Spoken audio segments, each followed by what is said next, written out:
Di usia waktu itu sebenarnya kalau kita boleh ngomong ya, itu usia yang gue sebenarnya harusnya masih belajar dari orang. Tapi gue dipaksa dan dikondisikan untuk gue bisa bahkan ngajarin orang. Ya, gue harus kasih tahu gitu loh. Kalau karyawan salah tuh begini, caranya begini. Di usia yang sebenarnya relatif gue masih harusnya belajar. Di saat gue masih perlu ibaratnya dibimbing sama orang-orang lain, ya, gue sudah dijadikan panutan oleh banyak orang. Di dunia ini, gue lihat itu ada kesedihan yang besar sekali. Di mana orang bisa dapetin semua yang dia pernah punya. Ini yang gue lihat dengan mata kepala gue sendiri, tapi dia tidak punya waktu untuk menikmatinya. Dia tidak punya momen bahkan untuk menikmati hasil jerih payahnya.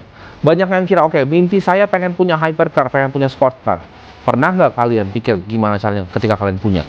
Ketika kalian punya hypercar, ya, itu kalian harus bisa untuk mempertahankan kekayaan kalian. Mungkin waktu kalian tuh habis bukan cuma untuk make mobilnya. Mobil mungkin kalian nggak pernah bahkan untuk make. Tapi waktu kalian tuh habis untuk mempertahankan mobilnya ada di situ, gitu. Mungkin di situ gue belajar bahwa rezeki yang dititip sama gue, ya pas gue masih muda, itu ada alasannya. Biar gue bisa belajar lebih cepat dibanding yang lain. Ini bukan soal uang banyak-banyakan, ya banyak yang lebih kaya dari gue. Tapi ini soal gimana caranya kita tuh tidak diperbudak oleh uang. Bagaimana caranya gue melihat uang itu sebagai alat. Gimana caranya gue melihat uang itu sebagai alat untuk melayani orang lain.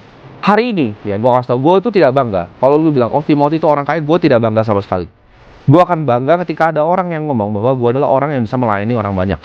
Hidup kalian bisa berubah karena gue, bukan karena uang gue yang gue punya. Gue bangga ya masih bisa punya hati untuk bisa membantu banyak orang. Kalau lu semua di sini, ya, drive lu itu cuman mau cari uang, percayalah lu nggak akan nyampe karena sulit sekali dan berat sekali.